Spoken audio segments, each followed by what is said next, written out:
I've had the privilege of teaching very good golfers over the years, and it's interesting that they really don't know what made them good. For all the things that they think made them a good golfer, there's an equally large list of things about which they're oblivious, things that came natural to them, the way they were built, how their swing evolved, just qualities that they aren't aware of. And so to try to simplify, and I say that knowing that everybody is rolling their eyes when they hear the term golf is simple, which we know it isn't. I simplify it in my own head as I'm going through the process of teaching and segregate all of the elements into SLAF. It is shapes, location, attitude, and force vector. And the shapes of golf are principally the shapes of the shoulder yoke, the arms, and the club. And there's a shape for them at address. There's another one back here. And you see a lot of younger champions nowadays doing these wooden waggles where they go all the way to halfway through the backswing. And they're checking the shapes is what I think is happening. Now, I think that the shapes also require certain muscular activity. And so perhaps one of the things that they don't know that they're doing when they shape correctly to here is they're switching on a correct list of muscles.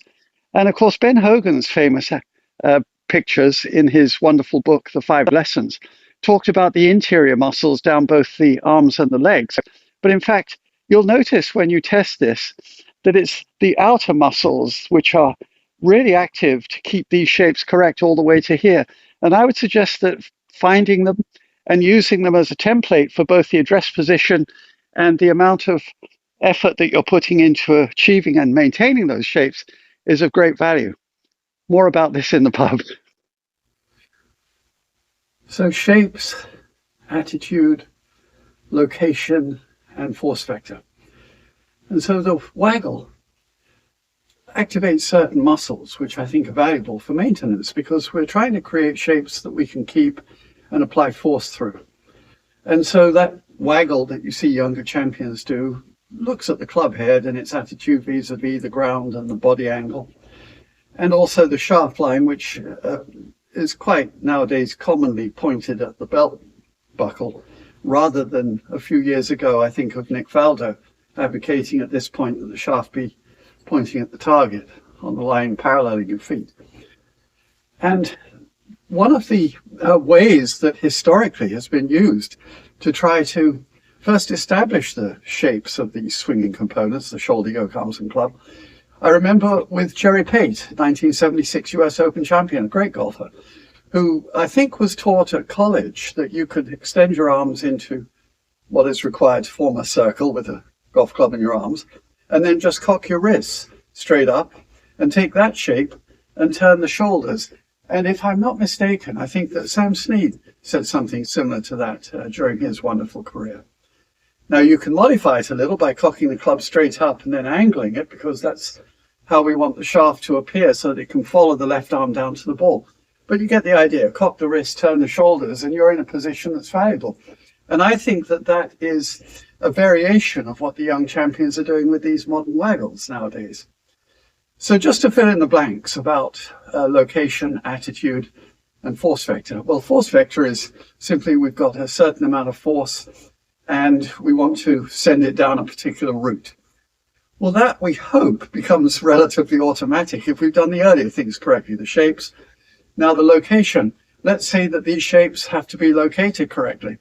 Well, at the end of the backswing particularly is important, and we're told keep the head still, which sort of is a little ambiguous and unhelpful, because it's really a function of the neck and, very importantly, the tailbone.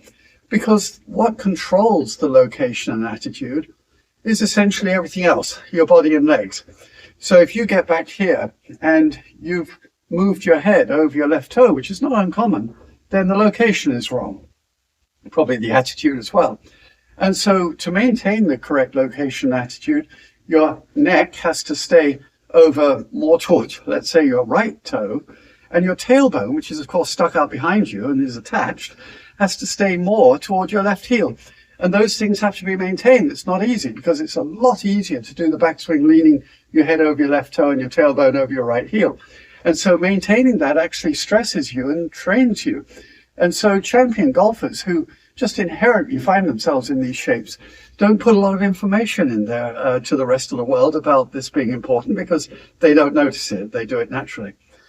And so attitude and location are important. And with regard, for instance, to the attitude, if you get in the right location with your neck in the right place, your tailbone in the right place, but you change the attitude where you've tilted, let's say, the club up over your head, which is not uncommon as we get to the end of the swing and we're pulling with limited remaining frames of reference for a range of movement, that we end up tilting everything without even knowing it. It's happening back here at the end of the swing, which is why it's so important that the right elbow be part of the conversation, because very often we do the last, let's say, quarter of the backswing as if we're starting a giant lawnmower, and the right elbow wants to add its, shall we say, involvement, but at the same time it distorts things. The attitude goes wrong.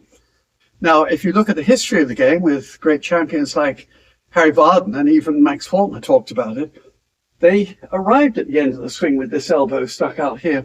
And even as lately as Jack Nicklaus in the 70s was accused of what they called it, having a flying right elbow. They were being a little disparaging about it, which he rightly found a little offensive, because, as he pointed out, the arm is away from him, but it's pointing down. Now, if you look back 2 generations before him, you had the elbow sticking out like this, like a chicken wing. And it was because of the shaft requirements very much. The evolution of the swing changed as steel came along after the 30s. And so it became possible to get these shapes necessary to get these shapes to match the equipment and the task. And so shapes, location, attitude, and we hope automatically force vector